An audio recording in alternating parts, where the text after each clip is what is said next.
sitting right here. Okay, And you want me to talk to you? you just talk to me All right, you ready for me to start anytime?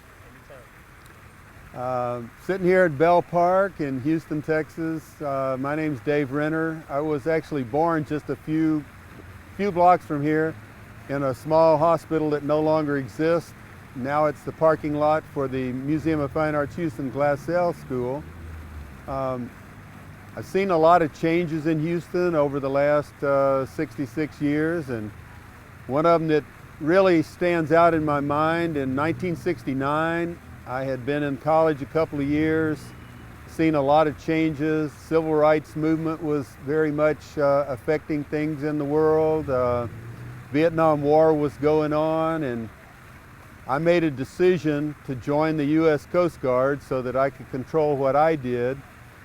In the summer of '69, I left Houston for the first time, got on the airplane for the first time I'd ever flown.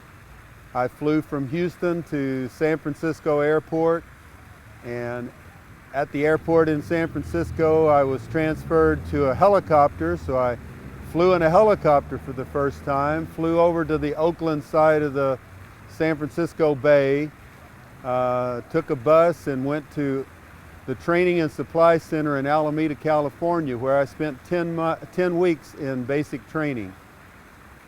During basic training, you don't have very many privileges. There are a lot of things that you cannot do, and one of the things that affected my story is we didn't have the ability to watch television or anything else. There was a lot going on in the San Francisco Bay Area at the time. The students were occupying the colleges at Berkeley. The Black Panthers were very active in Oakland, and there were lots of things going on. The Native Americans had occupied Alcatraz, so there was all kinds of unrest and activity going on in the world around us, but we were pretty isolated in this little training center. One of the times we got off of the training center, we were on 30-foot boats and went out into the San Francisco Bay and actually went around the island at Alcatraz and could almost see the Native American occupiers. We were told that they shot arrows at boats and all kinds of crazy stuff was going on.